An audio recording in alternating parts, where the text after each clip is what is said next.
Live now. Okay, everyone, welcome to the center of the board. My name is Mr. Tony Maceo, your host. I have a special guest today. I have Mr. Amiri Brown, Mr. Controversy himself, a Negro that is hell on the manosphere. And we're going to get to the root of it, and we're going to chop up a few things as we, uh, you know, get into this discussion tonight. How you doing tonight, Mr. Brown? I'm doing all right. How you doing?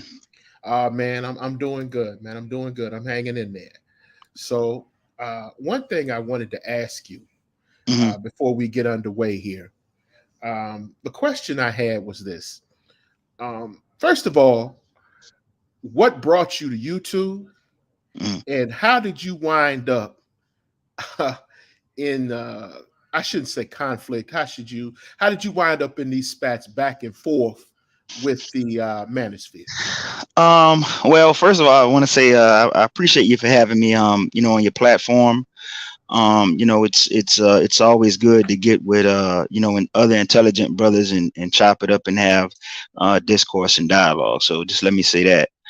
Now to answer your question, originally I started on Blog Talk Radio, and that's back when I was known as the Great Liberators.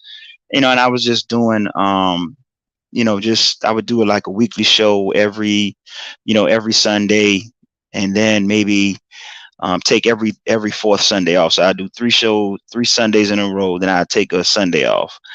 And the way I ended up getting on YouTube was somehow or another Cynthia G caught wind of my content, and she's kind of the person who introduced me to this larger sector of YouTube, black YouTube, the gender war sector of YouTube, I guess you could call it. And I think from there, that's pretty much what got me in the crosshairs of the black manosphere. Prior to that, I had never even heard of a manosphere. Never knew who they were. I never heard of BJS. I never heard of Obsidian. Never heard of Angry Man. Any of the other top manosphere content creators. I had never heard of them. I was just doing my thing, coming from my perspective. On Blog Talk Radio, and one thing led to another, and next thing you know, here we are.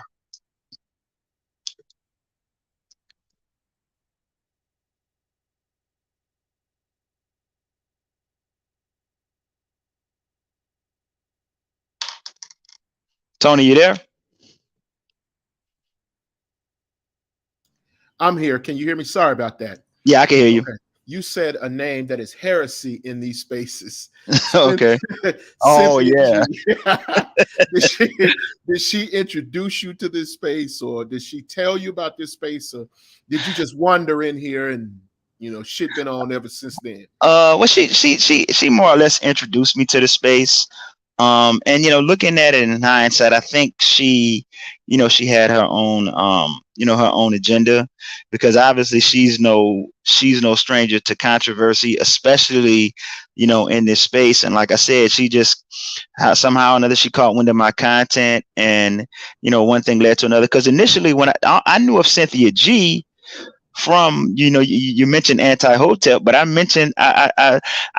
knew of Cynthia G from Tariq Nasheed. Ah, So from what I knew of her originally, she was what you would consider pro-black. That's what I knew of her. That's how I knew who Cynthia G was. I knew she had a pretty big following, but I really wasn't all that keen on on her her male bashing, anti-black man content and rhetoric, and her misandry. I just knew of her as somebody who was supposed to be pro-black. all right. So you get into Black YouTube, you wander into the manosphere, Hmm. and what is your first thought? What is the thing that you heard and you just said, I can't believe this shit? What is Um, the one thing that you heard? It's many things. I know right. it's many things. It's many things that we're gonna talk about it. But what's the Mhm. one thing that you heard that you just said, okay, this is some bullshit? Um, I would say it was just all of the rhetoric concerning single mothers, and the reason being is because the way I approach life and the way I look at manhood and things of that nature, I always look at men as being the initiators and women being responders. So, and just in my worldview, I always see men as being, the cause, whereas women are the effect. And so when I would hear just all of this rhetoric about single mothers and stuff, it that really grind my gears. Not because as brothers in the manosphere put it, he's simping, he pandering. It's because that's just not, that just goes against everything I believe about manhood. That view, So it was pretty much that. Well, I mean, again, I have to say this, and I'm not saying this because I'm popping my collar or anything. I Mm, came I came from an environment when my parents had been married for 58 years. mm, I lost my mom last year, October 21st, okay, I'm sorry last to hear year. that. But my parents had been married for 58 years, man. So I had a different disposition. You see, Right. having a father, it was like, look, there are no excuses. There Mm-hmm. are no excuses. You can't point and say, well, look at what he's doing. Look at what Mm-hmm. she's doing. Fuck what he or she is doing. The question is what are you doing? Now I Mm-hmm. get it. We had the barber shop. We had coming up in the black community. We had the barber shop where we chopped it up about women, but it was never this what I was hearing in this space. Right. What I heard in this space. We talk shit in the barber shop, we chop it up and so forth and so on, but it was never this. Right. And so when I heard some of this, I'm like, okay, it is something, you know how your grandmother used to say, I can't put my finger on it, but Mm-hmm. it's something wrong with Right. that boy right there. And Mm-hmm. so I started seeing that more and more from the people in the space. And Right. so one of the things I started seeing was these narratives that they would make up. The black woman threw the black man out of the house for welfare. Right. And so I heard that shit. I'm like, okay, I know women that want welfare, and they couldn't wait to find a nigga somewhere. They were Mm-hmm. always trying to find a nigga somewhere. And I'm talking about, what are they talking about? And they would Right. put Amiri, they would put niggas up over their kids. Yep. And so this was strange to me to hear them say, Mm-hmm. well, the black woman threw the black man out of the house over welfare. And then uh, they started citing, Daniel Patrick Moynihan. Mm-hmm. And so me, I'm a student of history. I love history. Right. And so I went and I said, well, they keep talking about this morning. And I had heard of this Moynihan report. And Right. they were saying the Moynihan report said this and the Moynihan report said that. And so I said, well, let me go and read this damn Moynihan report. And I actually went and read the damn report. Mm-hmm. And it was nothing like what they had said. It Exactly. wasn't even close to what they were saying. And Mm-hmm. I'm like, okay, these niggas are retarded. And I said, these niggas are seriously uh, retarded. And I said, okay. I looked at it and I said, okay, mhm. well, I had issues with welfare, but it was not the issues that they had. My Right. issues with welfare is that it never, and it wasn't designed to do so, it never created an exit strategy to get off. That Right. was my issue. But, Right. when I actually read this shit, I'm like, okay, he's right about this. He's right about that. And Mm-hmm. he lays out the case and he goes to this backdrop of black oppression and he's explaining. And then, first of all, it was an inter-office memo that Right. Moynihan shot to Johnson. It was never supposed to be exposed. Right. And then when I looked at the period, I said, okay, well, this period is covering from 1940 to 1964. Mm-hmm. And Johnson's welfare program didn't come to 65. Exactly. So what the fuck are they talking about E- again? exactly. And Yeah. I said, well, wait a minute. If welfare didn't come to 65 and these homes are already empty, Mm-hmm. what does that mean? And so I had to go back. Again, Mm-hmm. I've always been a student of history, but this Right. shit was so retarded and so absurd to me to the point where I had to go back. I said, well, okay, let's go back to the beginning. What are the origins of this report? What's the source of this report? And where did Mm-hmm. this come from? And so Moynihan's report dealt with the period from 1940 to 1964. This would have Mm. been my grandmother's generation, the generation that was born during the first uh, 2 decades of the 20th century. Right. And so I'm looking at this and I'm saying, okay, all right, well, if they're already gone, which at that point, Moynihan says that the out of wedlock birth rate was 24%, which was high for that period. Right. But to me, what it says to me is, okay, these niggas been gone. What the fuck are you talking about? These niggas been gone, and Mm-hmm. welfare didn't do nothing but lock the door behind a bunch of niggas that had already left. Mm-hmm. And so when I'm looking at it, and he's talking about this situation, and I'm like, what are they reading? And then I got a chance to actually look at. There's a documentary. There's a because we don't like to read books, Amiri. Books are Right. the enemy to niggas. Yeah. So I got a chance to look at a documentary called Moynihan. It was a documentary called Moynihan. And then I found out that the source of Moynihan's numbers was fueled in part by the military entrance exam scores, because they were drafting, of course, into World War II during that period.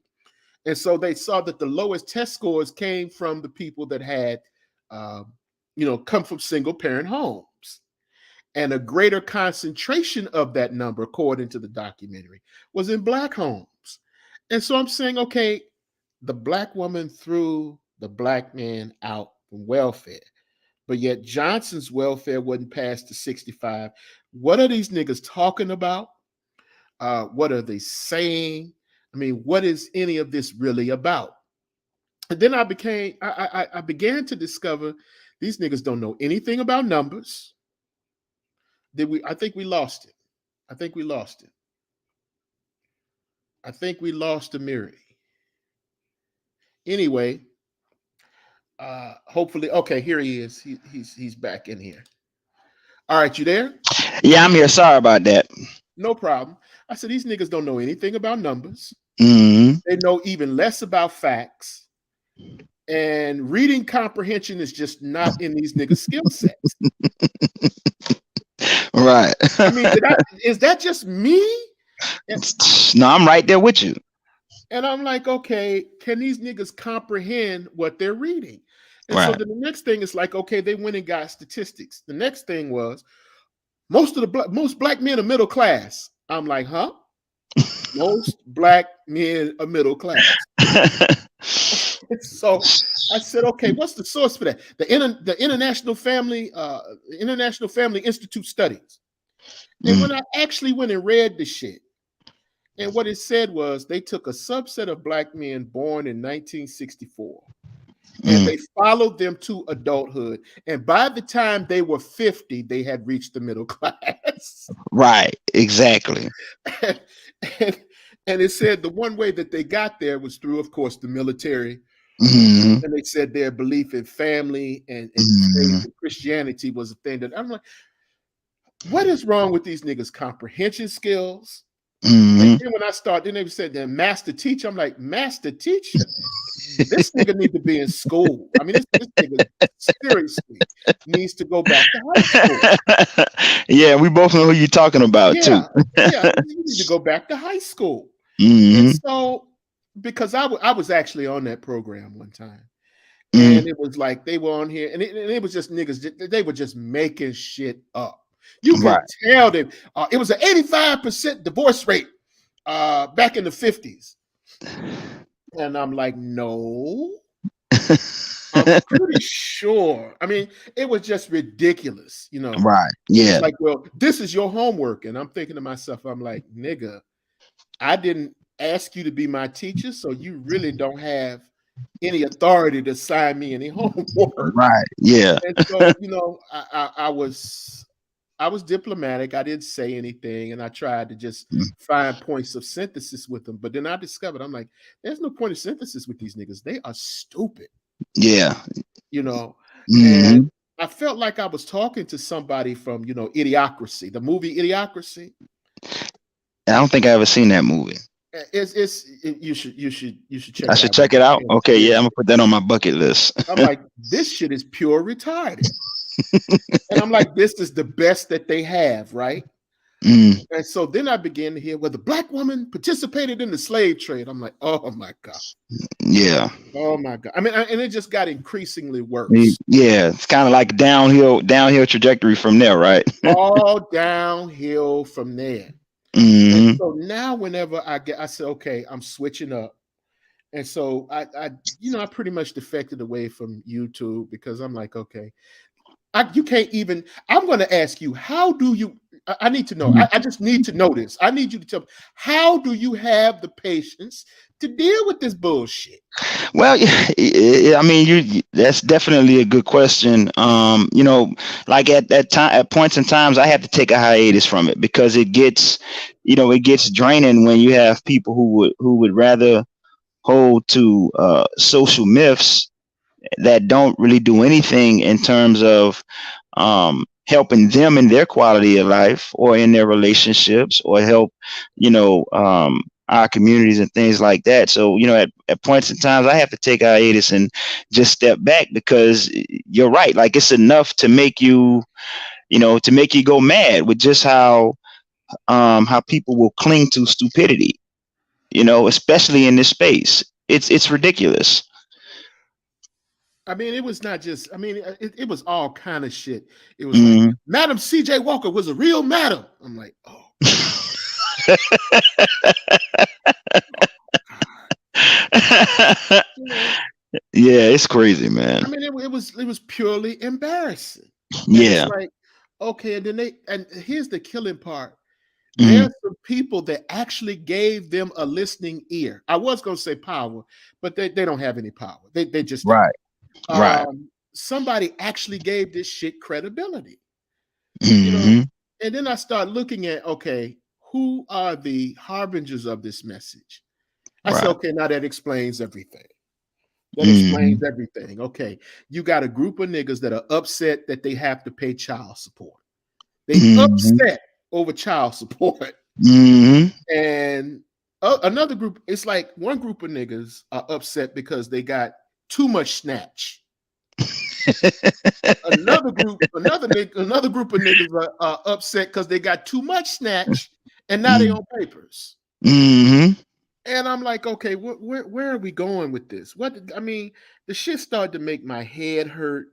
Right. And it's like, okay, even having a conversation, even trying to have a debate with them. I mean, because they just make up shit. Mhm. In a heartbeat, make up shit. Yeah, just make it up on the spot. They'll make On it the, up just so they can be right or yeah, appear to be right. appear to be right. I said, okay, Mhm. tell me. So what I started doing, I said, okay, tell me where you got that shit from. I Right. want to read it myself. Google it. I said, okay, that tells me everything I need to know. That tells me everything I need to know. And then Right. some of them have nerve to give it to me, and it's nothing like what they said it was.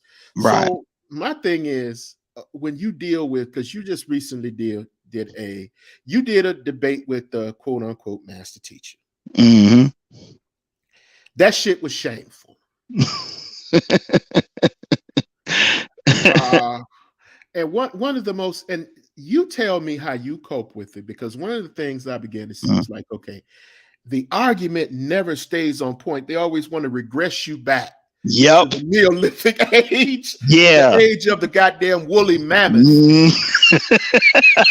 You know, Yeah, he want to go back to dinosaurs and shit. But, like yeah, he's very good at that, and he does that to throw off the listeners, so you can't really drill down on exactly what you're debating because he doesn't want to appear to be wrong. I think a lot of it has to do with ego. I think a lot of it even has. I think there's even an element of ageism in that. I think he there's this disposition that he has is, who is this young upstart to challenge me? I've been doing this so long. You know what I mean? I think that there's an element of that to it. No doubt some of it is grandstanding, attempting to save face, and just like I said, just will make up anything, or will deflect to anything simply so they can appear to be right, because he knows his audience. He knows they're not going to actually take the time to go back and actually read or research anything for themselves. And one of the things I've said about this space is, it's a lot like church. It's even in the 21st century, many of us have put Jesus down, or Christianity down, or religion down, but we haven't put church down. And the reason why I'm saying that is because that's where I come from. I always go back to my biblical base, and I just remember in church that when the preacher would preach, and a lot of times there would be a very tangible, real world, practical message as the meat of what he was preaching for that Sunday.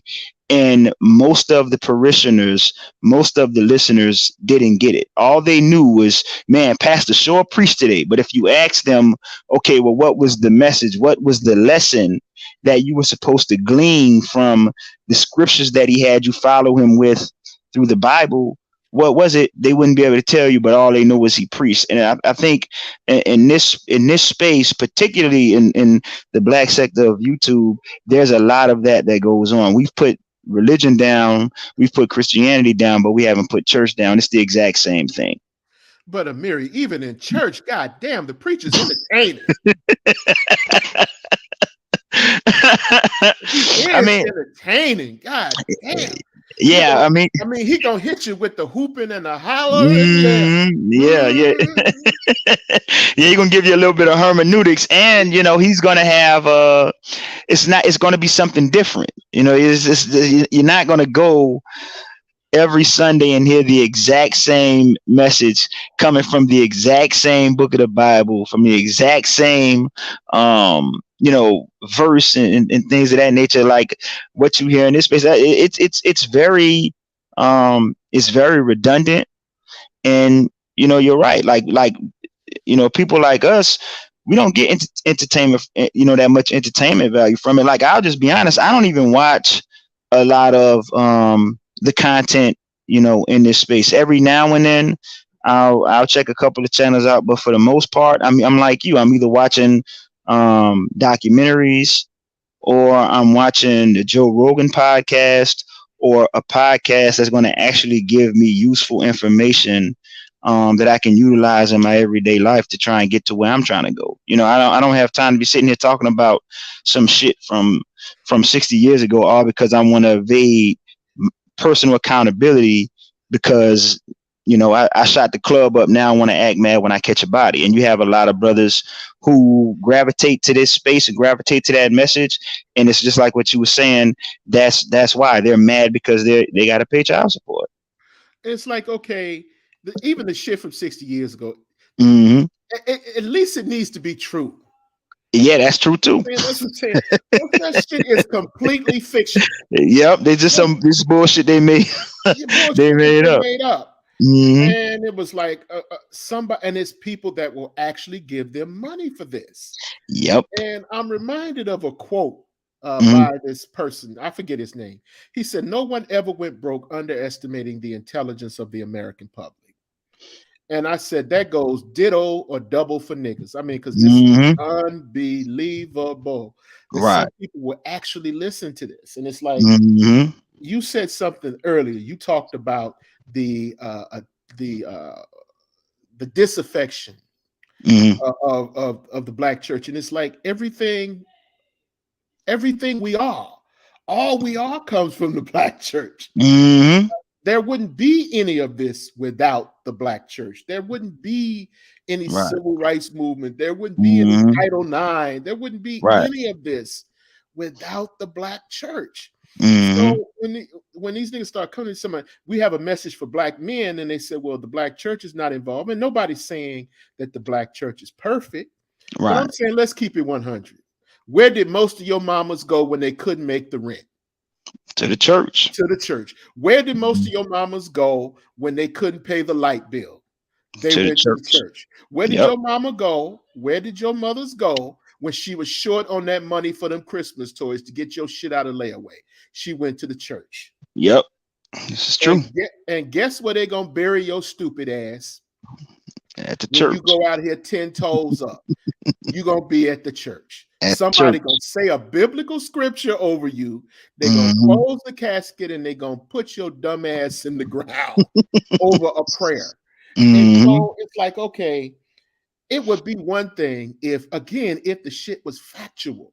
If Right. it was factual, it's one thing. And then what kills me is when they Mm. find what they think are inconsistencies in the Bible. Oh Right. God, I gotta hear that. Yeah. Yeah. And you got to hear that. And they said, well, why don't you?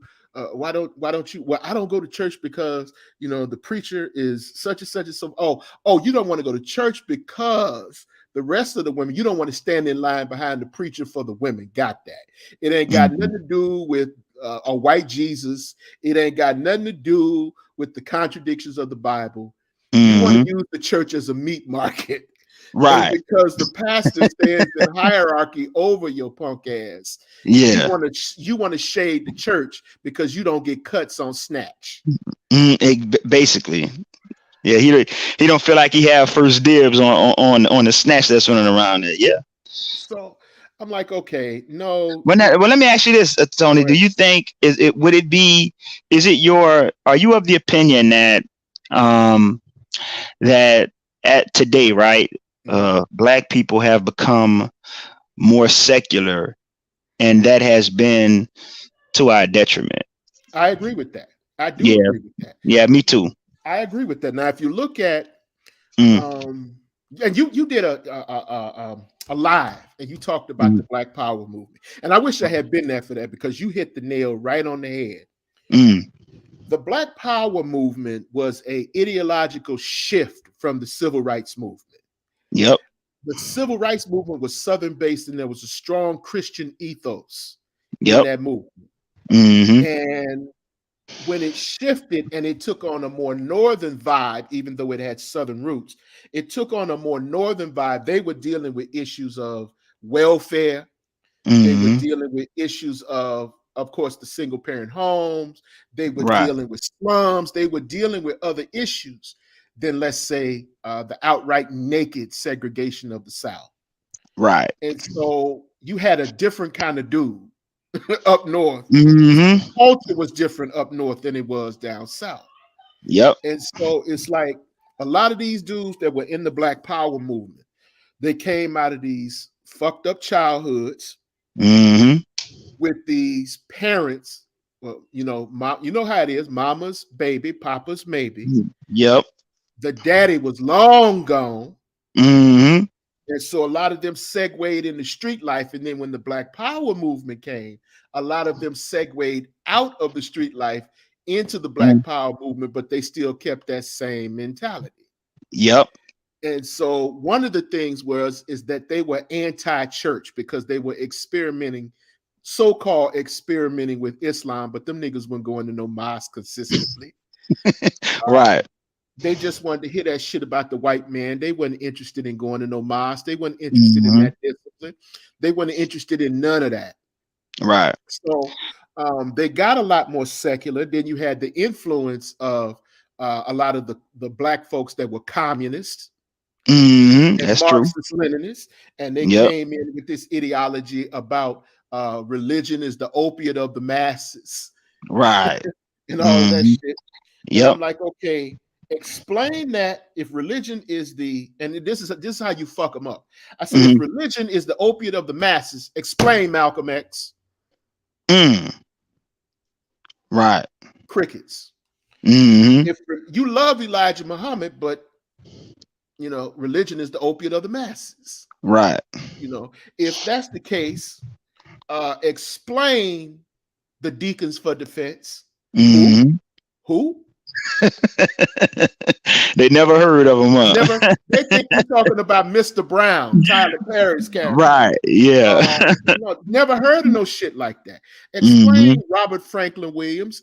They've never heard of anything. That's when I begin to say, I'm like, okay, these niggas are slow. Right. They made up this alter metaverse where they pretty much created this alternate reality. And the dangerous part is they actually believe this shit. Yeah. Yeah, No. they do. It's like you said, delusion. And even speaking of what you was talking about with that difference that always existed between the South and the North. The North was always more secular than the South. And even like, because what is one of the things you hear him say, right, is up until such and such time, black people had the highest marriage rates, and they'll just attribute it to welfare, but they'll never take into account the Great Migration, where you had this influx of Southern Christian blacks moving into these northern city centers that were more secular and not as Christianized. You see, and this over a course of time, basically what you saw is just like what you're talking about with mama's baby, papa's maybe. You basically saw these families, and after a generation or two, they basically lost their religion in those city centers, and that had an effect on the black family. But they'll never look at that. They'll just automatically take it to welfare. And the reason why is because I think you have a lot of individuals who they hate the Bible, they hate Christianity, they hate religion, because it calls for a person to be moral and to be upright and to have some type of standards for how they live and how they interact with one another and treat one another. And I think there's a lot of resistance that many black people today have to that type of ethic, even though who could argue with an ethic like that? And so I think that plays a lot into their rhetoric, and why they'll just be willfully obtuse when it comes to these types of facts that they never want to pay attention to. Well, then there's this thing about Mm-hmm. In the North there were a plethora of more, I should say, cults for them to get into, right? Right. And all of them. And here's what encapsulated the whole thing to me. Mm-hmm. All of those other thoughts said it allowed them to fuck as many women as they wanted to without any responsibility. Ding, ding, ding, ding, ding, ding, ding. Yep. And so when they start talking about African spiritual systems, and no disrespect to African spirituality, but as they represent it, it's like, okay, I can have 2 or 3 women. Mm-hmm. Or I can lay up with 2 or 3 and not take care of none of the damn children. Mm-hmm. None of the damn children. It's like, okay, y'all like this. When I lived in New York City, during the from 91 to 93, I lived in New York City. And the contradictions was killing me. And I said this to my ace. I said, explain to me, how is it that a nigga can shoot heroin, toot coke, smoke weed, snatch a purse, whoop a nigga's ass, shoot a nigga, deal drugs, but you cannot eat pork?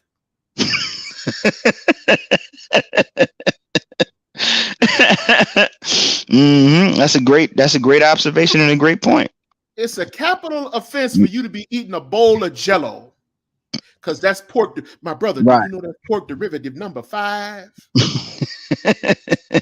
But then by the same notion, go right around the corner and shoot up with some heroin. Yep. And then you say, okay, well, why are you shooting that heroin? That's more dangerous. Allah must master all things. Nigga, please. Yep.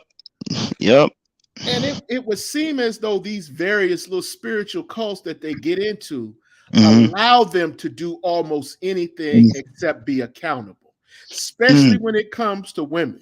Yeah. It just allows a nigga to treat snatch just like, like a dog shitting in a yard somewhere. You shit in somebody's yard, then go back home, and then shit in somebody else's yard and go back home.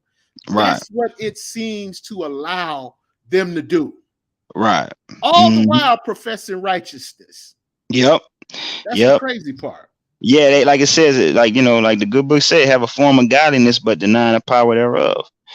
So I mean, you're absolutely right on that, and that's the way I always I always looked at it. And it's even like when you said, you talked about being anti Hotep. I'm kind of along that same vein and line of thinking, because more often than not, what you find with these individuals is that they're grifters and that they're full of shit, and they like the idea of being of they like the idea of having a belief system that doesn't put any type of restraint on their sexual activity and how they litigate the consequences of that sexual activity, and so that it's self-serving. I always say that, like the arguments that you hear these individuals make, it's always coming from this self-serving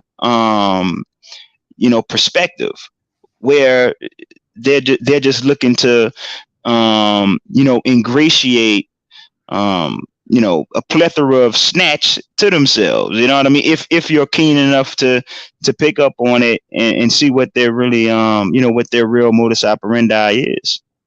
One of the things I noticed though, right, Mm-hmm. is they would constantly say they always got, shade. They always got smoke for the chick on the block. They always got smoke for the hood chick, while while swearing, making formal proclamations that they cannot stand her, but they can't keep her out of their mouth. Facts. They cannot keep her out of. They worried about who she's screwing. They worried about what she's doing. They worried about her hair. They worried about her stretch marks. They worried about this. They worried about. Why are you worried about no? And then I figured it out. I said, oh. You're sexually attracted to her, but you're intimidated by her. So what you want to do is you want to intimidate her in the subjugation. So because she's saying no to you, because some of these dudes, it's like, okay, well, you got 5 kids, nigga. I don't care. The answer's no. Right. Well, you on the system, nigga. I don't care. The answer is no. You finna get evicted, nigga. I don't care. The answer is no. Yeah, you're gonna die alone. Yeah, that type of thing. Yeah, the answer is still no.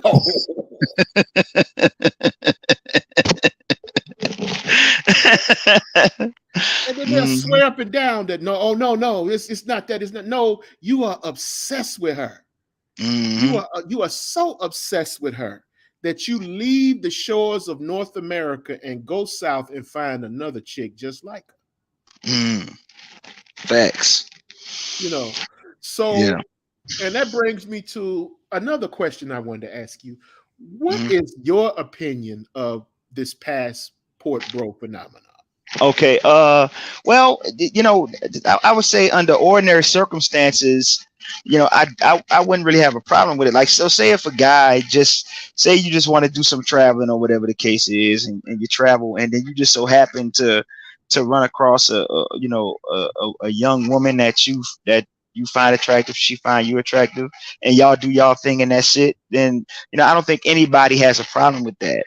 But this whole thing where they're making it a punitive movement against black women and the black community, and they're doing it out of this spirit of vindictiveness, along with the rhetoric that they're putting out about the black community and black women.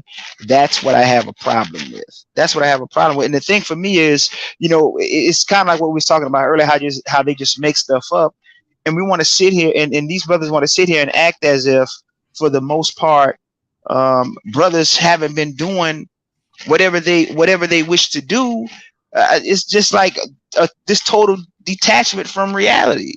I think for the most part, many brothers have been acting as free agents, just living their lives, haven't really had this sense of being indebted to the community, let alone black women. So if it was just some organic thing where a guy just goes and meets a woman and it is what it is, they hit it off or whatever, I don't think anybody has a problem with that. But it's this spirit of vindictiveness and wanting to be punitive against black community, because they'll do it and they put it on YouTube and stuff like this. And basically, what they're doing is they're mocking us as a black community, like,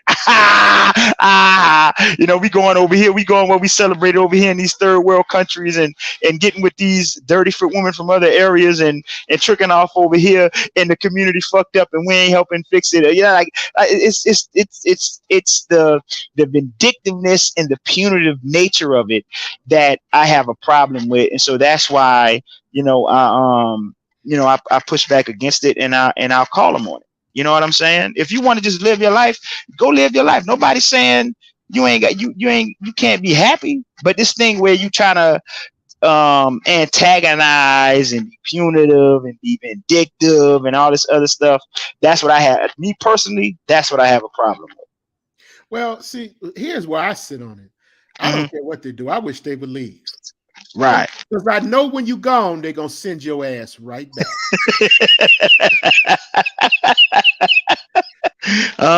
Facts. That ain't no fly shit they doing. Exactly. It's not. It really isn't. I went to Brazil, oh God, when I was in the military. I went to Brazil in the military. And these places that Thailand and Bangkok, that I did that shit back in the 90s in the military. I mean, I did that shit then. Right. And so I'm like, okay, that's not fly to me. You tricking. Let's just come on out and say it. Let's just say what it is. Yeah. Now, I ain't got no problem with you tricking. I personally support you tricking, but don't tell me you going over there for the culture.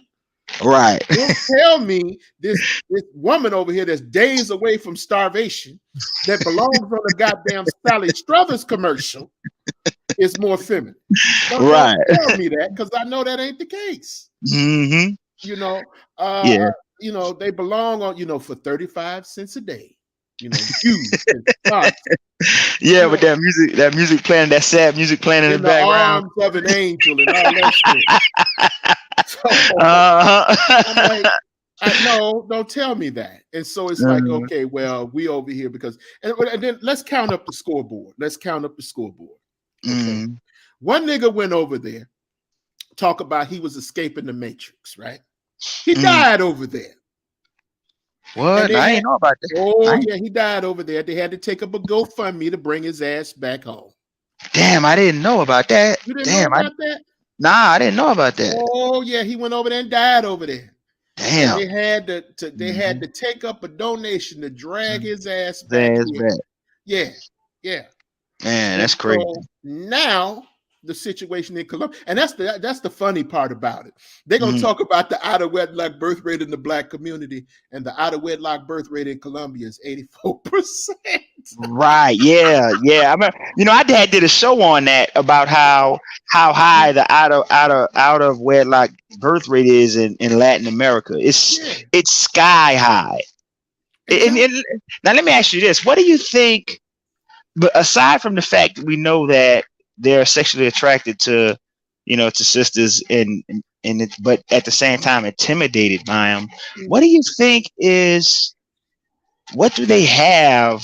Like, what is this enmity that they have with black women? Like, I mean, on that level, I can understand it, but it's almost borderline pathological the way they just obsess over it. You know what I'm saying? I'm like, right.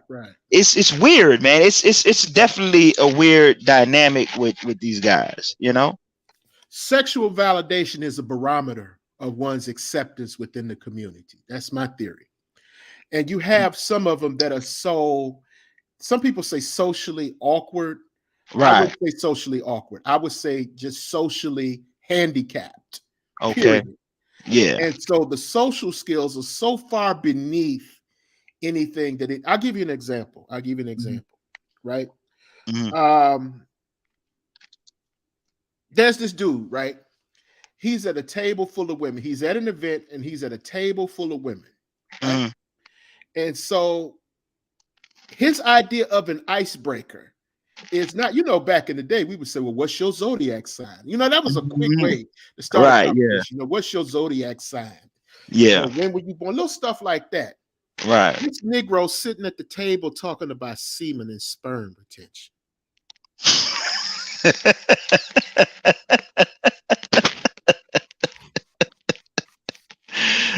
You saying that's how you breaking the ice with the That's ladies? how he's breaking the ice.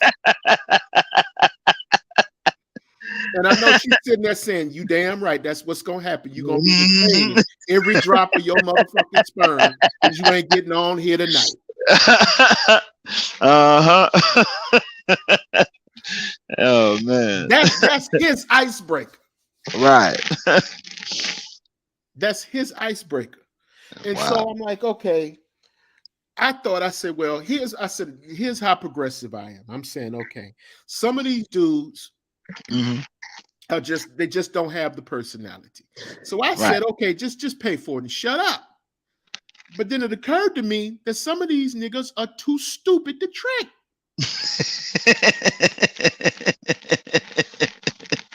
Either too stupid or too broke, or you think a combination of both. Too stupid to trick. Too So you stupid to got trick. this one nigga, he dies over there, and they got to take up Uh-huh. the fund. So now Right. the next nigga go over there. He's messing around with them bras that's working for the drug cartels in Colombia, and they Oh, setting them up and robbing them. man. So you went halfway across the world to go get robbed. Yeah, you could have did that here. You could have did that here. Exactly. You know. So these Mhm. girls down there got this thing where they have this, I think it's this scent or whatever that they put on, and it Mhm. makes you drowsy. So them niggas fall asleep and wake up in nothing but they drawers, they wallet, Wow. belts, and all that shit gone. And Wow. so what he did was he tried to set up a sting, and get this. The Mhm. police wouldn't help him unless he paid them. Wow. Police wouldn't help him unless he paid them. Now I So bet you you they got ain't doing real quick. I bet you they ain't doing streams on this shit. I bet you they ain't talking about this. You know what I'm saying? oh no, They they they're not gonna trump it. They did a stream on it actually, but okay. nobody's saying nothing about it. The Right. niggas that's talking about get your passports, they ain't Uh-huh. said a goddamn thing about any of this. Yeah, cause I Not one didn't hear it. word. Yeah, I didn't hear any of this. That's because man, that's scary, man. You mess around and wake up and your damn kidney be gone, man. You know what I'm saying? Hell yeah, hell yeah. It's like okay, and Damn. that's how he caught them. He had to pay the police to Yeah, help to him. pay the police to help them. Yeah, and so they were telling dudes, like, watch out for this. And I'm Mm-hmm. like, okay, I and you're going down there for the culture. How are you getting robbed? Going, Mm-hmm. okay, you ain't staying, and you never hear them saying that they're Mm-hmm. going to Dubai. You never hear them say Yup. they're going to London. You never hear them say Yeah. they're going to France. You never hear them saying they're going to Sicily or Rome. It's Mm-hmm. always some damn third world World country. country. Yep. Yeah. Yep. And we know what that's about. You know, that's economic. And this is another reason why I take the position I take with these brothers in this space is because we focus on the we major in the minor and we minor in the major because ultimately, like the way I see it, when you look at issues that exist between black men and black women, I think it just boils down to to economics. And you have too many brothers who don't want to do the work that it actually takes to improve our economic footing in the American social, economic, and political order, because that's heavy lifting, because that is something that's going to have to be a long, protracted, organized, sustained effort to actually make a dent in, if you're talking about 10, 15, 20 years down the line. So rather than do that, they'll make it about all these other peripheral issues that are merely symptoms of what the greater cause is. Because that, you're right, that's the reason why you don't hear them talking about going to Dubai or going to France or going to Italy or Sicily or whatever the case is. We know what it is. You want to go to these third world countries where your 40K a year job, that money over there is like 120K.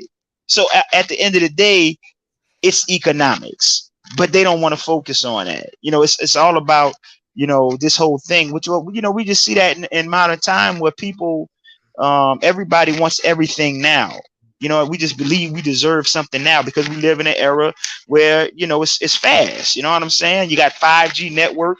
You can do DoorDash and have it delivered into your door. That's why it's called DoorDash. Like, we just think we're supposed to have everything now, and we're not really interested in making investments for the long term and for the future and stuff like that. And so, that's the reason why. That's the real reason why I take the disposition I take with brothers in this space.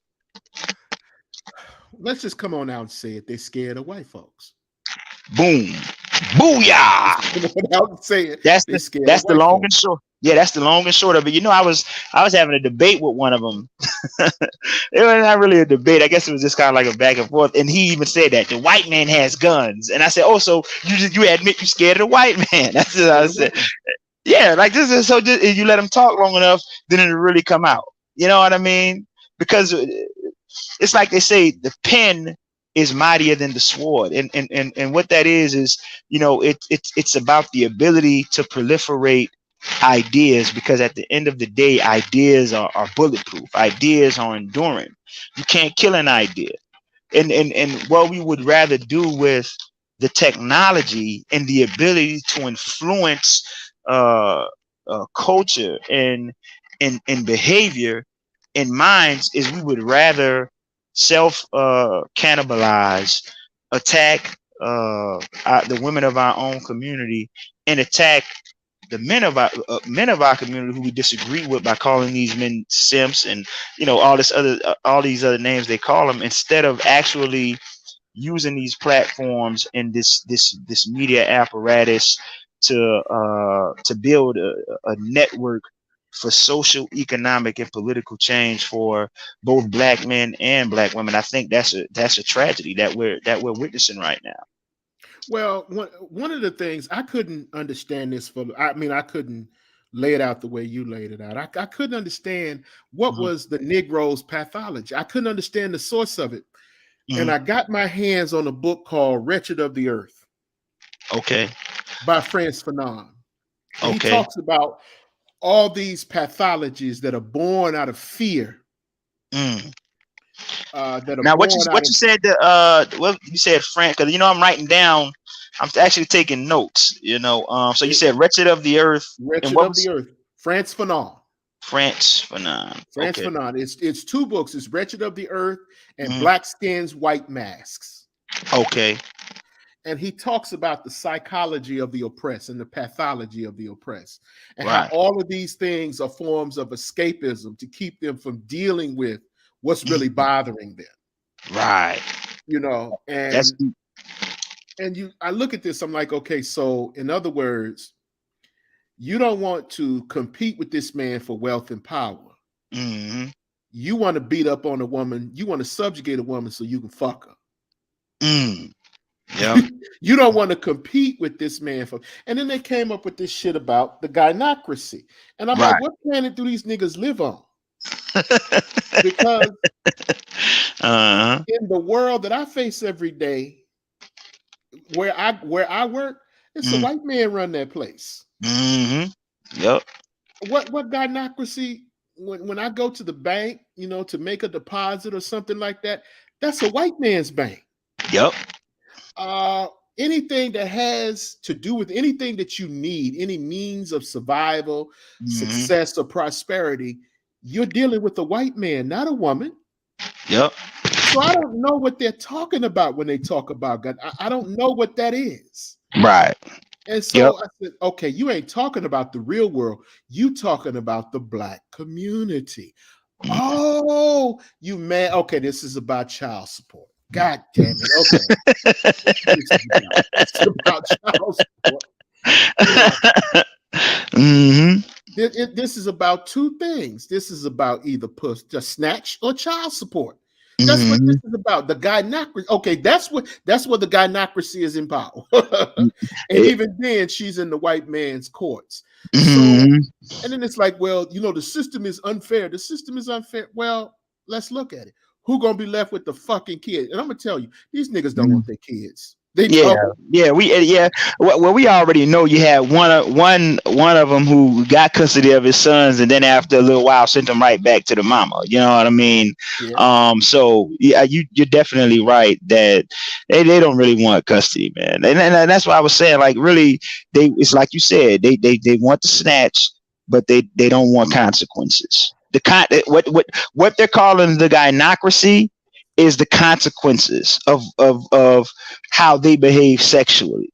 They feel they should be able to just engage in this sexual behavior with no consequences. You know what I'm saying? And come on, and then they'll mask that with, quote unquote, accountability uh for black women, you know what I mean, or for whoever that woman might be. I'm like, come on, man, you be accountable first. You do it first, because, and that's why, I opened up and I said that, men are initiators. Men always have the proactive part. Like, even if you want to talk about abortion, or you want to talk about the out of wedlock child rape, things of this nature, this so-called gynocracy, this gynocracy can't exist if you didn't have brothers running around behaving this way, knocking these women up. But they don't want to talk about that though. Here's what they Mm-hmm. say. They said, well, she could go get an abortion. And Mm-hmm. so I'm like DMX. I was gonna make a remix, a Mm-hmm. DMX remix called "What You Niggas Want from These Bitches." What you niggas want from these bitches? Really want what you niggas want from these bitches? Because on one hand, you're gonna Mm-hmm. tell them they get the most abortions of any Yep. woman in the market, and Right. that their womb is a graveyard. And then on Mm-hmm. the other hand, when they have the goddamn baby, you're gonna say, well, she could have had an abortion. Exactly. So they damned if they don't, and they damned if they do. And then, yeah, like, even with the abort, and this is something I, just researching, I found out here recently that, and it just goes to show you how they objectify women and just look at them as mere sexual objects, and don't really look at the human costs of mating, and and children and stuff like that. Because what I found out was, a lot of abortions, you have two types of abortions. You have spontaneous abortions, and then you have I think controlled abortion. I always forget the other name of it. But spontaneous abortions are, that's another term for miscarriage. So miscarriages are actually classified as abortions and are reflected in the abortion rates that they cite. And what I found out too was that the number one cause of pregnancy loss in America is miscarriage, i.e., spontaneous abortion. So even when they talk about the abortion rates, they're doing it in a disingenuous and dishonest way. And I can guarantee you that many of them don't even know that, because why would you bother to look into it when you don't consider the human cost, or the human expense of, like I said, childbearing and sexual activity. It's just easy for you to just make these category statements and talk about abortion because you only want to use it as a moral device. Well, the thing for me was when I heard Mhm. one of them say, they said this.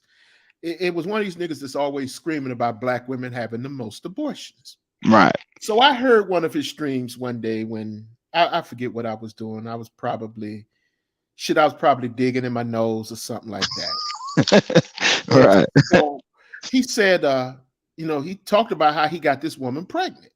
Mhm. And he said, yeah, I got her pregnant, and I'm glad that bitch had an abortion because I did not want no baby by her. Now, this is the same nigga that was screaming, how black women are baby killers and how their wombs are Mhm. cemeteries and graveyards. But here Right. he is saying he glad that she had an abortion. Mhm. And when Hip. I heard that, I'm like, okay, I'm okay.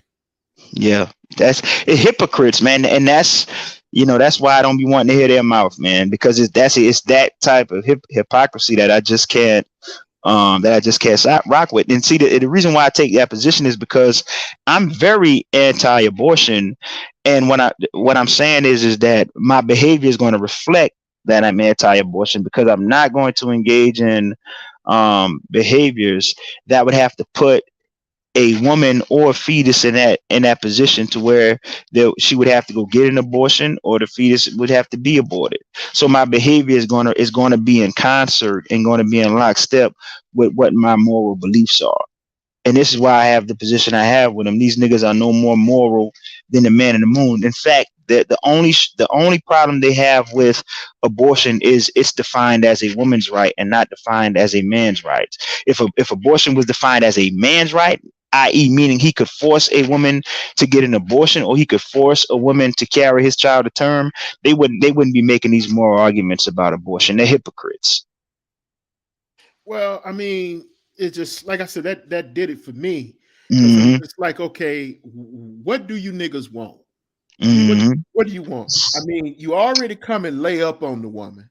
Hmm. You lay up on the woman, and you want, you say you want 50-50, but with the nigga, it's like 90-10 in his face. Uh-huh. You know, what exactly is it you want?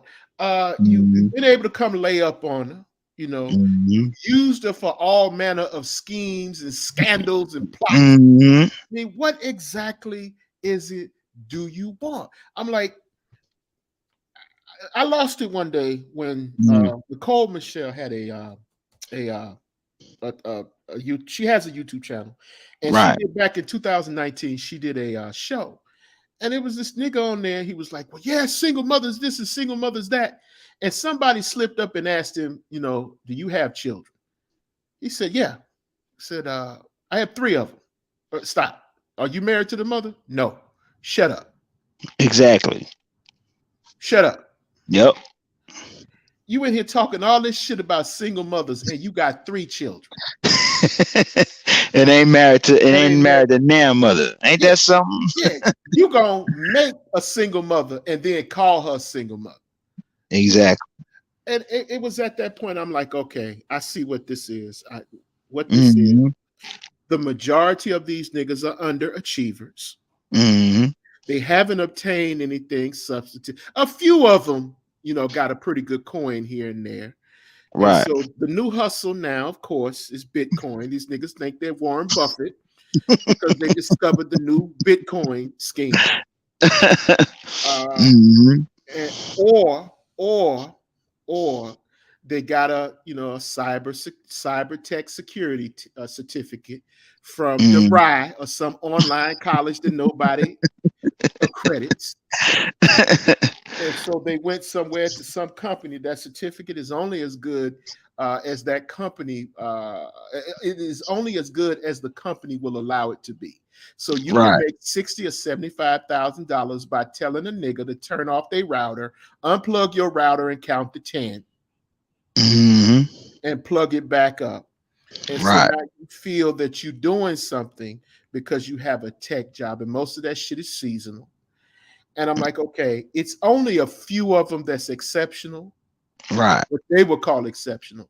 And I'm saying, okay, the rest of these are just knuckle drag and troglodytes. Period. Hmm. Hmm. Um, I mean, because in the white community, there's a place for their misfits. The white community has a place for it. Black, we don't have a place for our misfits. And Right. so they would like to say that no, you're not a nerd. You are not a nerd. A nerd implies a modicum of intelligence. You're not a nerd. Exactly. Exactly. You are not a nerd. Stop it. You're not a nerd. Yeah. You Being know, a social misfit and being a nerd is two different two things. different things. You are not Poindexter with the pencil behind the ear and the Texas Instrument calculator in the pocket. That's not Right. you. Hmm. No, you're just the creepy little bug boy, who chews crayons and eats your own boogers. No, that's what you are. Uh-huh. And so it's like, okay, what is this all about? What is this all about? It said, well, you want to hold them accountable for the choices. You okay? Well, then this thing becomes, well, you're not marriage material. Okay, well, are you trying to marry? Well, no, I'm not really trying. What the fuck are you talking about? Exactly. And those things. That's just all like a form of gaslighting and control. It's even like when you hear them say, "Well, marry before you carry," ladies, and I'm like, y'all, it's so full of shit because you don't have no intention on marrying these women anyway. So you just saying that as a way to gaslight, man. You know what I mean? Like you're full of shit. You don't have no intention on getting married anyway. I say that shit, and then their great grandchildren got children out of wedlock until I married before you care. I'm like, I mean, it's just this shit is just. Hmm. I just get disgusted at it sometimes. Just Yeah, listening to it, and it's yeah, like, okay, um, this is the most inept, incompetent, mm-hmm. unintelligible, uncreative, any damn thing else you could think about in the English dictionary Hmm. to describe this. Right. It's like everything, no matter which way they explain it, no matter which $10 term they try to use to articulate it, it all comes back to snatch. At the end of the day, yep. It all comes back to snatch. So then it becomes okay, well, now the situation is now they become Reebok Republicans. Now they want to jump on the Republican bandwagon. Yeah, yeah. Now all of a sudden they're all conservative. Conservative. So, well, Hmm. when is the last time you voted? Well, that's not the point. Okay, shut up. Shut up. Hmm. You don't know anything about the Republican platform. You don't know Right. anything about the Republican platform. Hmm. So, well, I'm a member of you are a member of a union and you're a Republican. Okay, gotcha. Exactly. Exactly. Gotcha. You're in a union, Mhm. but you're a Republican. But Okay, you're a Republican. okay, Yep. okay. Mm-hmm. All right. And so at this point, the Negro has become quite fictional for me. Uh, I don't place any degree of credibility in what he says, Mm. and it's like, okay, you were going to put Donald Trump in office. Well, that didn't work out so well. Right. That didn't work out so well. And they said, well, the Mm. Democratic Party ignores you. Yeah, pretty much. They ignore you. Are you gonna get your ass up and go work them polls? No, you're not. No, you're not. Hmm. Are you gonna get out there in the streets and canvas? No, you're not. Yeah. No, you're not. So I see why they walk right past you and they talk to black women. Because Yep. those are gonna be the ones that's gonna hustle for them. Exactly. You know. Yep. That's facts right there. What you just said. That's and it's even like when Goldman Sachs said they were going to make those investments with black women. And you heard, there was this chorus from some in this space, deriding it and trying to characterize it as some plot against the black man. And my thing is, these people are not just going to throw away billions of dollars just to spite you as a black man. They're in the business of making smart investments and making investments and where they feel like they're going to get the most bang for their buck and get a return back. And if these other groups and other entities and corporations are analyzing it and saying that we need to put our eggs in the black woman basket, then that's on you as black men. Uh, That's uh, on you uh, because you don't want to. They don't want to do anything. That it's this apathy. But go ahead. What were you about do, to say? do you know who are the biggest contributors in this space? Black women. Yeah, yeah, yeah. Black women. Yep. Black women. Because we all knew what we all know what happened with Derrick Jackson and stuff like that. That Right, right. And right. there was this meme floating around on Facebook where they had Kevin Samuels on one side and Derrick Jackson on one side. And they talking about black women hated Kevin Samuels, but they loved Derrick Jackson and made Derrick Jackson rich. And I was like, look, let's just cut the shit. Black women made both of those black men relevant. Exactly, because Yeah, they called into his show. They drove him to. Exactly. If they wouldn't have been, they made both of them relevant. You He see got what I'm saying? he got hot off of Miss Average at best. Exactly. And when he was trying to deal with the brothers, they didn't want to. They was calling them Faggot, calling them gay faggot. and all this other kind of stuff. And they didn't want to hear what he was talking about when he was giving them a little dose of the truth. You know what I'm saying? Now all of a sudden he's their godfather now. And I even told him that on Facebook. I said, what what epiphany did Kevin Samuels have about you brothers that made him say, you know what? Let me start dealing with black women. What caused Goldman Sachs and Kevin Samuels to come to the same conclusion? You see what I'm saying? Like, come on, man. But Well, no, were go you ahead. around during the period of the Sunday Rumbles when O'Shea Duke Jackson had came out? Yeah, I was around during that time period. Yeah, Do you know who the single highest contributor was of those Rumbles? black On women. average, a woman by the name of uh, a woman by the name of Erica. What's the girl's name? Erica Williams. Erica Williams. Erica That's her Williams. name. Okay. Yeah, Erica yeah. Williams coming through dropping $200, $300, 100. Nigga in there dropping $1.99, 99 cent super chat, Uh-huh. $2.99 super chat, and she Yeah. coming through supporting, and she's dropping more than any person in that chat.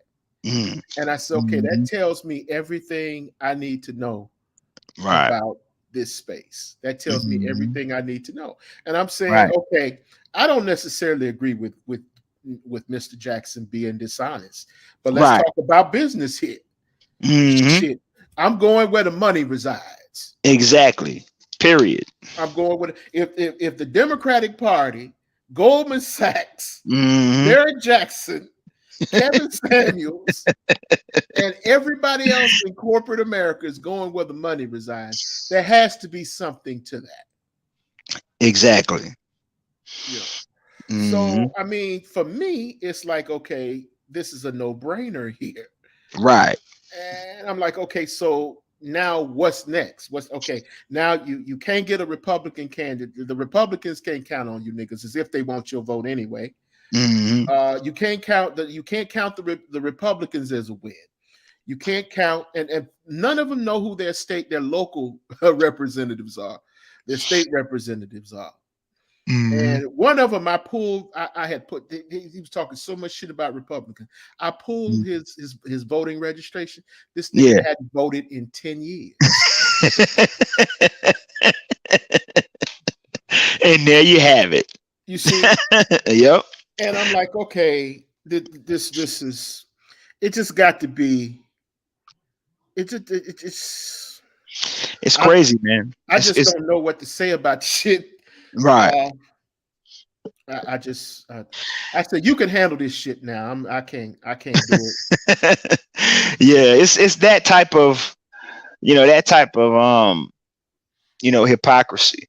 You have all these opinions on, politics and Democrats and Republican, but you haven't participated in in an election cycle in 10 years. Like, come on, man. Because like, this is something I haven't really talked about it a lot, but I remember back in 2008, I actually worked at that first Obama campaign. I worked on that first campaign, that Obama campaign, in my hometown.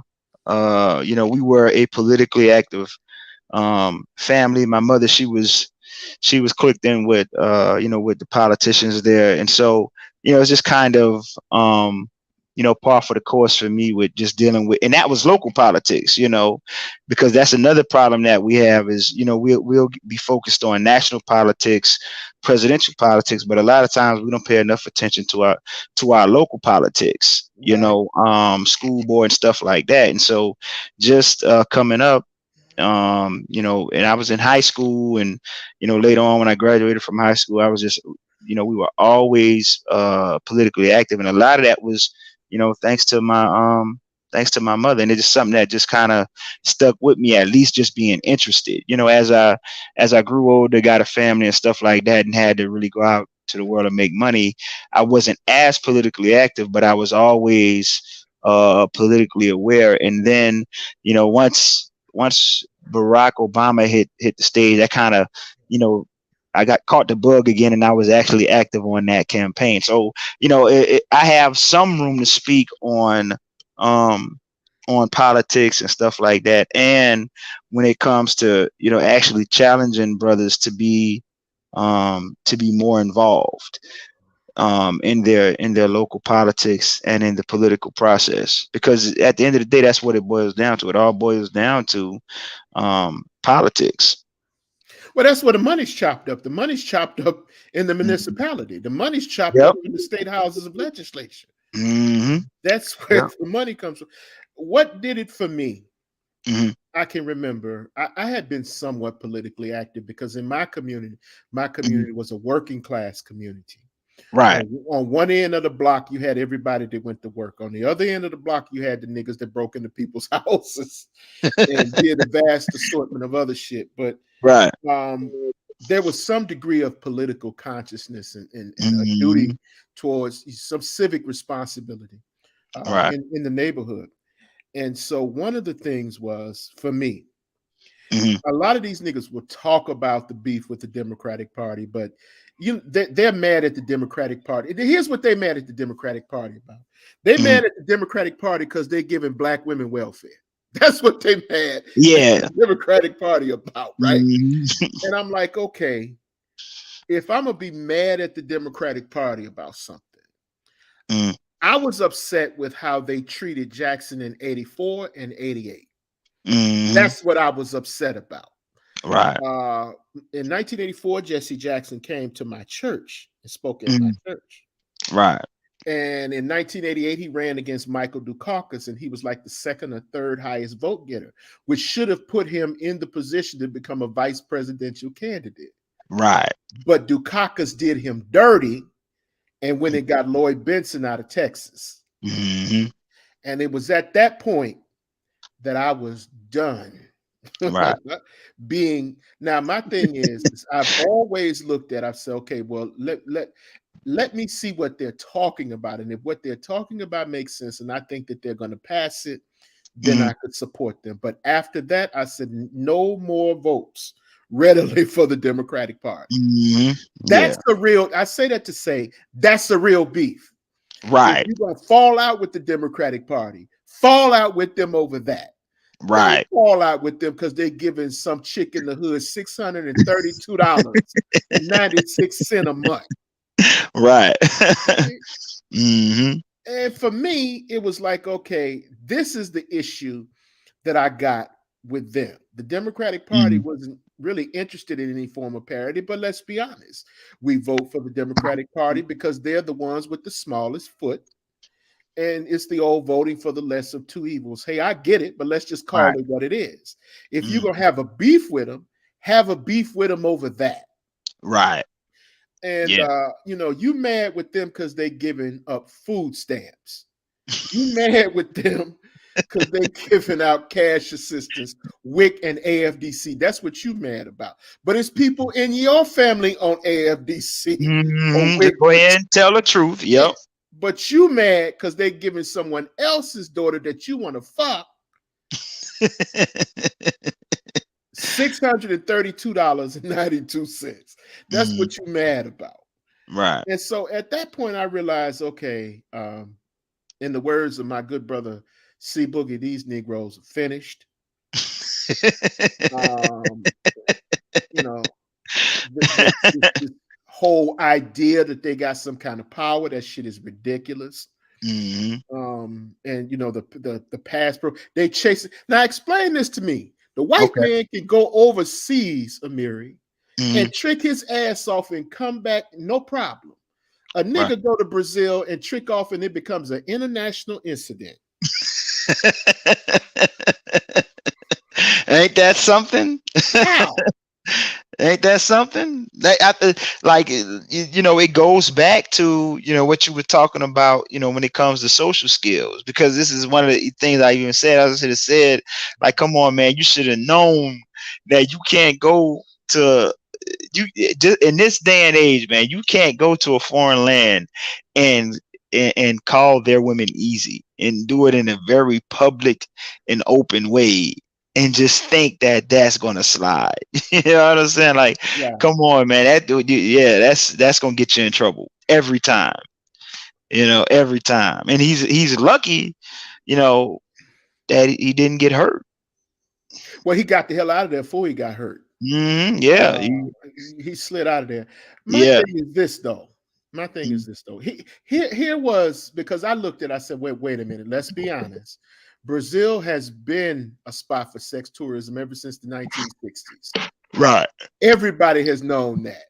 And I'm like, okay, well, think about it. They don't fuck with Wicked Pictures, Heat Wave, Mhm. Bang Bros, Evasive Angles, Evil Angel, when they go down there and shoot their porno in Right. Brazil and come back and market it and make hundreds of millions of dollars Right. off of these Brazilian porn series. They don't Mhm. say nothing to them, but he go down there and it's an international incident. What that's saying is they Mhm. don't mind if a white person, Do it. does shit like that, but But yo, your black ass, nah, they hell ain't no. they ain't trying to have that. You know what I'm saying? I mean, because if you had to think about it, it's like if you getting dissed, it's never good to get dissed, right? Mhm. But do you want to get dissed by the weird looking boy with a ringworm in his head? You know, do you want to get dissed by the weirdo, the ringworm having weirdo? Or is it more appropriate to get dissed by the bully or the jock? And it's like, Right. okay, if your social economic status globally is at the bottom, you're Mhm. the last person to be going to a foreign Yeah. country talking about the women are easy. And of course, he tried to Yeah. walk that back. He said, well, Right. that wasn't what I meant. No, that was what you meant. That was exactly what you meant. That was exact. You said it how you said it, and you got Mhm. it how it was dealt. You meant that shit. You got it how it was dealt. That Mhm. shit, you meant what you said, and you said what you meant. Because Right. there's no mistaking when you ask a girl, will she go home with you? I mean, what y'all gonna do? Knit sweaters? Mhm. You Yep. know. So no, now he copping pleas. Mhm. And they did a little broadcast on I don't know if you saw it on Fox 26. Yeah, well, I saw it, but I didn't actually watch it. But I did see it making the rounds. And I saw it. And Mhm. he was like, well, no, that's not what I meant. What I was saying, no, nigga, that's what you meant. That's what you When you meant. said Brazilian girls are easy, you wasn't talking about easy to talk to. You Mhm. wasn't talking about easy to approach. Right. You just got caught and you Yeah. hate you got caught and now you need to make no, it is what it is. Yeah. And we all know what what connotation easy means in that context, man. We all know what that means, man. It's like Indeed, we knock do. it off. Yeah, knock it off. So it's like, okay, now you in Bangkok. You next another capital of sex tourism in Asia is Bangkok. So you don't go to Venezuela, you know, you don't Mhm. go to Peru or Ecuador, you Mhm. go to Bangkok. And it's like, okay, I can see what this is. My thing is, I wish they would go. Personally, I wish they would. I wish they would just leave. Yeah. Yeah. I bid you adieu, but don't lie and tell me you go. Now, I did have. There was one YouTuber he was actually living there. Right. He since passed on. The late Yusuf Watif, rest in peace. He was my boy. He was Okay. actually living there and working there. Right. And he was saying, "Look, y'all, don't come down here." But he was actually telling them not to come to Sao Paulo because a nigga gonna fuck shit up. You gonna come down there, you gonna fuck the whole shit up. Yeah, yeah. Yeah. So, it's like, okay, he was telling him, look, don't bring that, down here. If you're gonna come down here, check out the culture. And that's been the new byline. They're going there for the culture. So Right. what are you doing in the poorest part of the country checking out the culture? hmm You know, Yeah. You're looking at it to exploit, take advantage. and if that's what it is, that's what it is. But don't lie to me and say Don't you there because the women are exactly. more friendly. No, the women are more desperate, you know. Bingo. And Bingo. it's like, okay, because in countries, quiet as it's kept, everybody knows the shit. In countries like the Dominican Republic and in countries Mhm. like Brazil, sex tourism is part of their gross domestic product. Mhm. It's part of their country's economy. But they Right. don't want people to know that. They don't E- want to ex- be known Yeah, they as don't want to lead with that. You know what I mean? mm-mm. That's not what they want to be known for. You know what I'm saying? They don't want the world to know that they're producing the Mm. West's supply of happy ending bitches. They don't want everybody to know that. Right. So it's like, okay, well, it's one thing for you to think that, it's another thing for you to put it on Front Street. There you go. So it's like, okay, well, It's the Dominican Republic. It's this, it's that. And then it's like, okay, every picture they bring back, it's ain't no mountains in none of their pictures. The countryside ain't in none of their pictures. None of Uh-huh. their pictures. It's the same shit all the time. So I'm like, Right. okay, if that's what you want to do, go do you, but don't tell me it's because they're feminine. They know that because that's part of the country's economy, that the police, we talk about police brutality over here. You ain't seen police brutality until Mm, you've been overseas. right. And so what really happens is that if those women get out of line with the tourists, I Mm, have seen the police stomp a woman down in the gutter. damn. I mean, stomp them down in the gutter because, again, sex tourism is a part of their nation's economy. And Right. so a lot of those women are super cooperative because they're trying to outrun and duck and bob and weave and ass whooping. So Mm-hmm. that's what they mean when they say they're conservative. They know that the Mm, police don't have a problem taking a billy club to a chick's skull if she get out of pocket, right.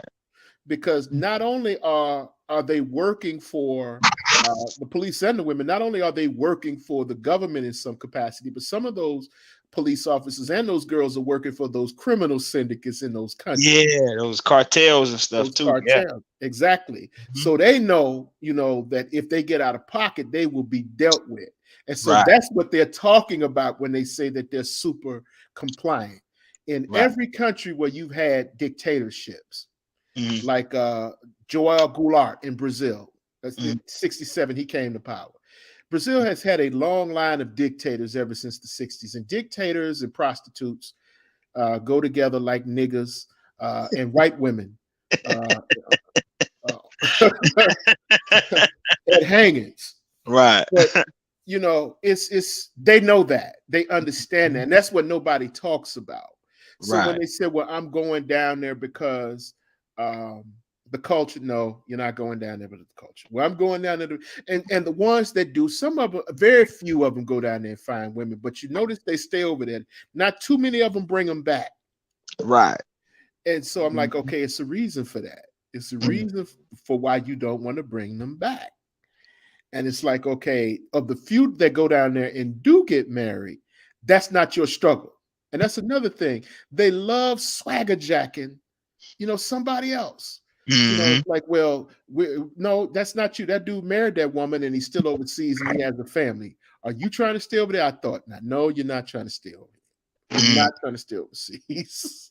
And you're definitely not trying to bring her back. Right. No, that's not your struggle. You know. Mhm. So it's like, when I ask you, like, what do you think of the whole passport situation? Mm, I bid them adieu. I wish they would go, but in reality, I know that shit is ridiculous. It's a joke, mhm. Mhm. and I know these niggas ain't going nowhere. Right. Yeah, I know they're not going anywhere. they just popping shit. That's all. You know. Uh, yeah, like I said, that thing where they want to antagonize and be vindictive and punitive and weaponizing it and all that kind of bullshit. That's how they're not going to. Because if it really was about what they, like what you were saying, what they saying it's about, then you would just go. You would just go do you. You know what I mean? It doesn't require a podcast of, because it doesn't require a podcast or a stream of you talking about how you know uh American black women ain't shit. You know what I mean? If you're really just going there from a very real organic place of wanting to experience the culture, you would just go do that. Well, and then it's like, okay, here's the killing part: the women still don't care. Yeah, they don't like these. Yeah, these women ain't stunned them, man. You know what I'm saying? And I think that makes them. I think that makes them even madder. It's like, I think that pisses them off even more. That the woman ain't stunned them like that. You know what I'm saying? and I'm like, okay, you were invisible anyway. Exactly. You were invisible. They don't give a damn. Hmm. They don't care whether you leave or not. It ain't like you breaking no bread with them. Hmm. So the one redeeming characteristic you have, you ain't even trying to break bread with them, but you'll buy a passport and you'll pay $300 or $400 to go buy appliances and trick off in another country. I mean, What you said? What you said about appliances? buy appliances, dog. These niggas buying stove. Let me find out y'all niggas buying stoves and shit over there Oh in yeah, in them third world countries. You know what I'm saying? Buying dishwashers and shit. stoves, all that old shit. You see Hmm. what I'm saying? Yeah. And it's like, okay, um, you could have bought a stove a lot cheaper. you Hmm. you could have bought a stove a lot cheaper, in Detroit.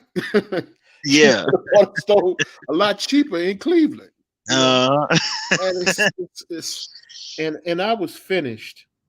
I was done when they were talking about how promiscuous. Um, there was a dude in the space, mhm. and he was talking about how promiscuous black women were, and this nigga married a woman in a massage parlor. Oh man, come on. You already know what that is. He married a massage parlor prostitute, bro. Man, come on, man. I was That's gross. he, mar- he married he Oh, married the sucky fucky chick, dog. right. Oh man, And I'm that's like, okay, crazy. I'm just Don't tell me he was broadcasting it and bragging like that was that like he just did a power move or a come up or something.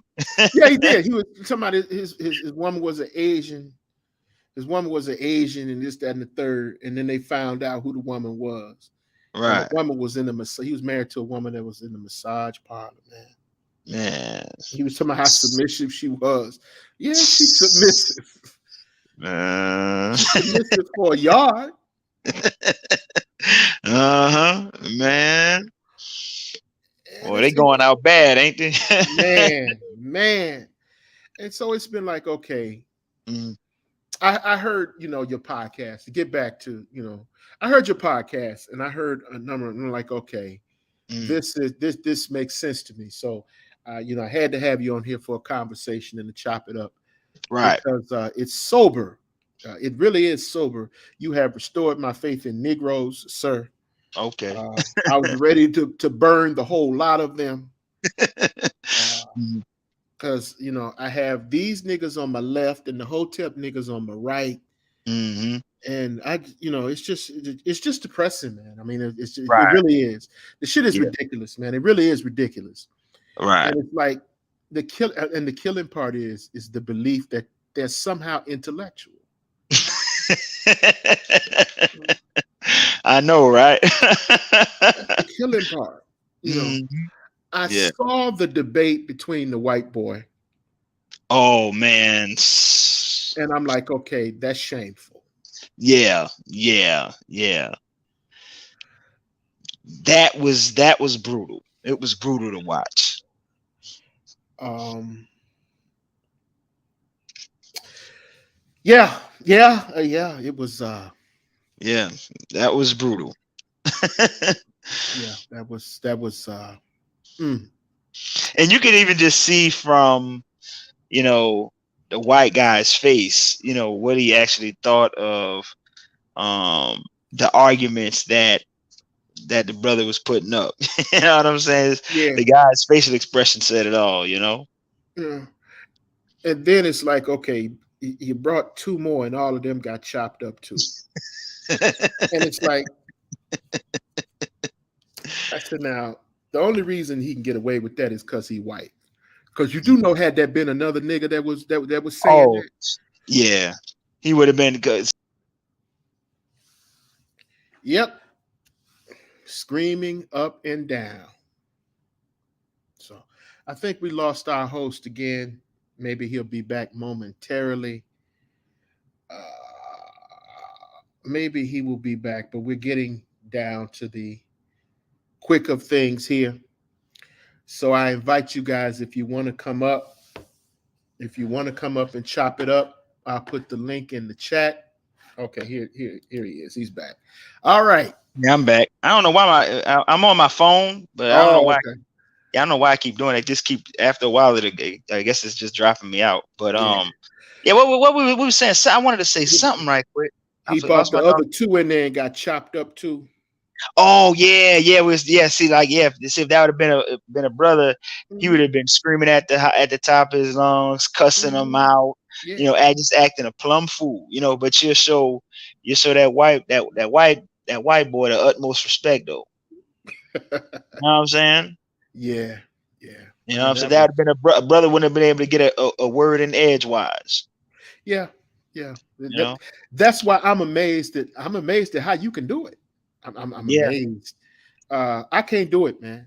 yeah, I yeah. just can't do it. I mean, how do you do it? I mean, how do you actually do it and keep some Like, sense of poise? Because I can't do it, man. yeah, I mean, I'm just hope that there are even in the midst of everything that's going on with this shit, man, that you have some level-headed um young brothers and even young sisters who will listen to reason um and logic, and just understand that for the most part a lot of these people are just playing a character and just looking to make money. But it definitely is a challenge. That's why, like, for a long time, it's even like with the bald mouth guy, the one who always running around calling himself a goat ain't got no teeth.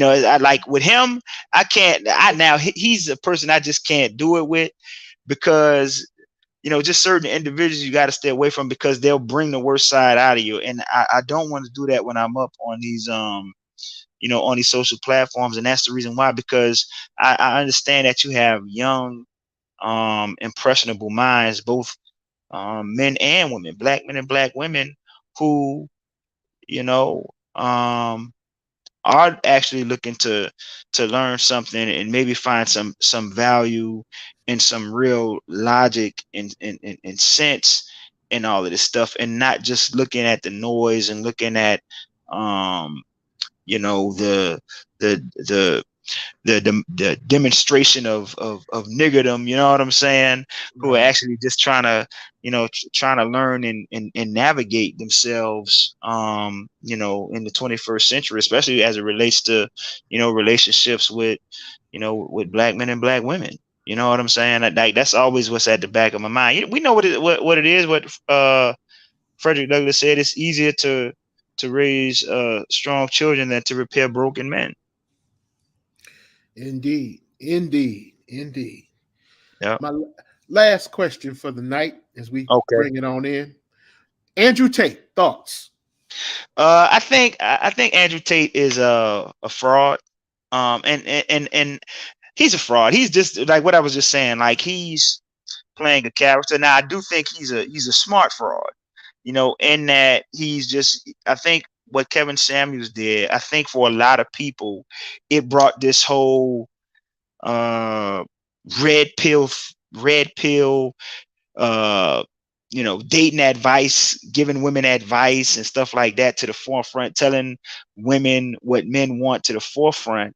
And I think a lot of people saw that and was like, man, I can be rich if I'm able to tap into that. And so I think Andrew Tate just kind of tapped into that. I think he says a lot of stuff for shock value.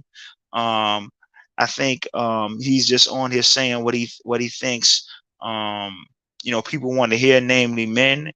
And he's using the internet in a way that's advantageous for him to push his messaging and to get people to buy into his quote unquote air quotations hustlers university. But I think at the end of the day, he's a person who's trash, because we all know what's going on with the trafficking case. And from what I understand, he was soliciting teenage girls as young as 15 for his whatever he had going on with his cam girl stuff. And so, I think ultimately he's gonna um he's gonna go the way of the dinosaur. Like, one of the things that I've just been projecting as it relates to this whole stuff is, you're probably looking at about another 5-year window before I think this thing runs its course and run out of steam, because this is just where the society is headed. I mean, you have to look at it. You have boys and girls coming up in school, and they're already being conditioned and socialized for this new world. In 2023, we have a for all intents and purposes, black woman, which we know she's not really black, but for all intents and purposes, we have a black woman who's a heartbeat away from the highest office in the land. And so this is just the new world that we're in. And so I think what you're going to see is you're going to see more people like this white gentleman who gave that that manosphere content created at work. I think you're going to see more of those types of young men, rising up, being more vocal, and pushing back against a lot of this stuff, because that's how they're already being socialized. It's just a matter of time. These people are going to be relics. They're going to be relics, like coming with that old, misogynistic shit that Andrew Tate has been tapping in. It's popular now because it's, a fire burns brightest before it goes out. And so, I just think, they probably have like another 5-year window left before people just get tired of it and just move on to something else once they realize this stuff ain't changing. Well, here's the thing for me. Like most of the people, he don't even like most of his defenders. Right. He don't even like them. I mean, the people in the red pill, he was like, a lot of those guys in the red pill are nothing, but sniveling little incels. This is what he's saying about his own constituency. Yeah. It's like, okay, he would never be around any of you motherfuckers in real life. He can't stand you guys. But yet you're sitting here, swinging from this nigga's pubic hairs. And he can't stand you. Yeah. Yeah, because I even saw him say that, like he referred to one of them as a brokey. You go sit down, you're a brokey or something like that. And you're right. That was one of his supporters he was talking to like that. You know what I'm saying? Absolutely. Uh-huh. Absolutely. No Smoke says, he says, Andrew Tate is a character, but that doesn't make him a fraud. Tomato. You know what I'm saying? Potato. Right. Okay. Another one. Definitely a character, though. He built that over years. He popped up on radar now, but he put in work. His father was a chess master. A chess master, the late Amiri Tate. Right. One of the best black chess players, with the exception of Maurice Ashley, to exist in a while. But I won't attribute his father's valor to him. Right. So he's going to have to hold his own nuts and stand on his own feet. I'm going to, with respect to Mr. Tate, I have to say I don't know all the facts, but I'll just defer to the wisdom of the elders and say I can't put my finger on it, but it's something not right about that boy. Right. I don't know what it is, but it's something that's just not right about him. And I'll leave it at that. Yeah. Because I know when people are off. I can tell you when people are off. Right. And so when it comes to him, that guy's off. Right. That guy's off. Why are you in Romania in the first place? And then what kills me is that he's so brilliant, but he get caught like so many niggas do on social media. Yeah. So to me, it's okay. You're no more smarter than the nigga that when he shot up the club, but is on Facebook or YouTube or Instagram with the gun that he shot up the club with. Yeah, talking about it and Yep. So it's again, it's something about that boy. I don't know what it is, but it's something about that boy that's not right. Yeah, time will tell. How it is. Whatever's in the dark gonna come to the light. You know what I'm saying? Then he turns around. He says, "Allah will test those that He loves." I'm like, okay. Here we go with this shit again. Right. So, anyway, I want to thank you for coming on here and hanging out with me, Mr. Brown, for 1 hour, 43 and 15, 16, 17, 18 seconds. This has been a hell of a conversation. This Absolutely. has been very enjoyable.